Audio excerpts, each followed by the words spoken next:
tell you something. Science is no longer as certain as it once was. For centuries, we believed reality was solid, predictable, complete. But today, even scientists admit something unsettling. We don't fully understand what reality actually is.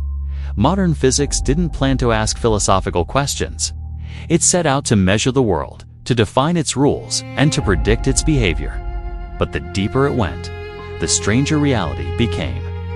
The familiar world started to dissolve. Matter is no longer solid.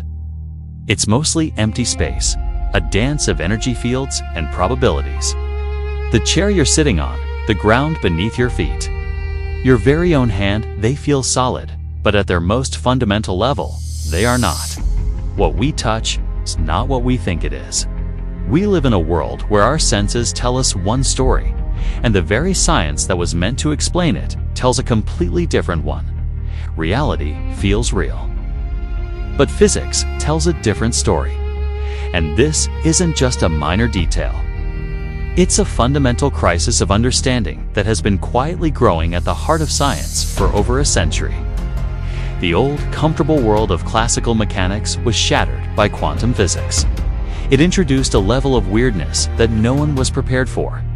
Particles exist in a haze of possibilities, until observed.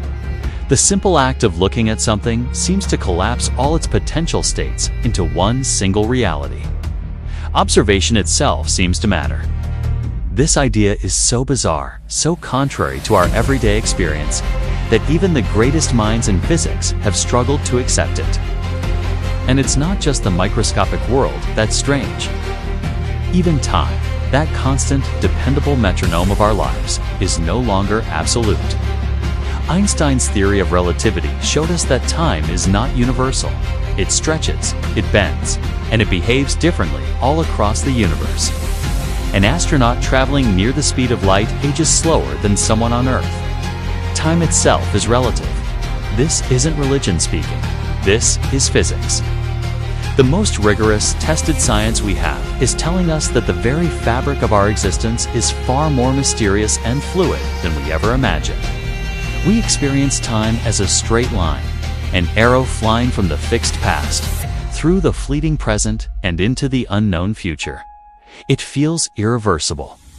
But the universe doesn't necessarily see it that way. The fundamental laws of physics, for the most part, work just as well backward as they do forward. Einstein showed us, time depends on motion and gravity. It's woven into the fabric of space, creating a four-dimensional reality called space-time. In this model, the distinction we make between past, present, and future might just be a human illusion. Some theories suggest that past, present, future may exist together, all at once, in a block universe. Your birth, this moment right now, and every moment to come could all be equally real, laid out like frames on a reel of film. The feeling of time passing might just be our consciousness moving through that reel. And that brings us to the biggest mystery of all, consciousness itself. We mapped the brain down to the last neuron.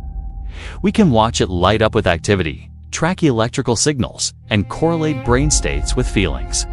But we have not found awareness. No equation explains experience.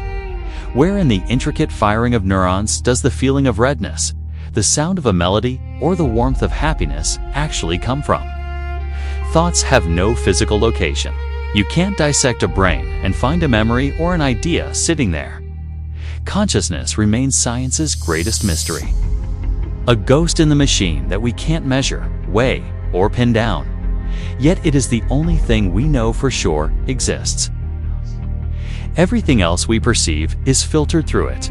We see the limits of our understanding when we look at our own creations. Artificial intelligence can calculate, predict, imitate. It can process data faster than any human brain, write poetry, and even create art. But it does not experience. It doesn't feel the joy of discovery or the ache of sadness. A robot face, no matter how realistic, is motionless on the inside.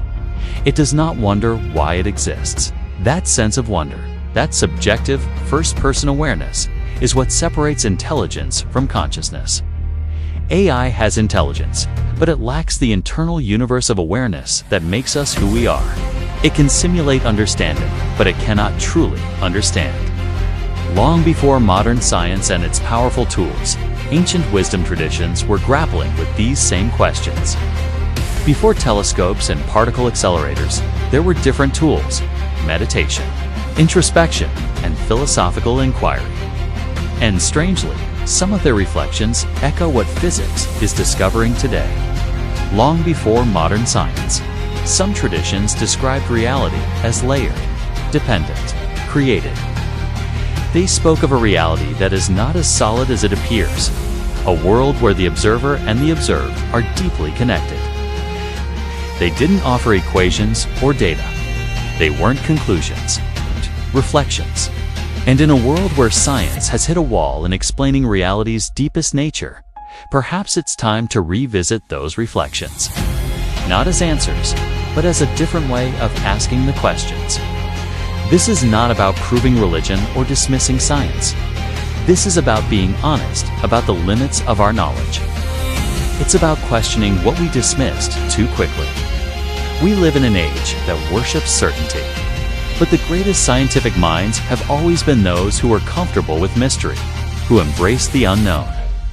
Maybe the truth we're seeking isn't a simple, final answer that can be written in a textbook. Some truths don't arrive as answers. They arrive as questions that refuse to go away. The exploration continues.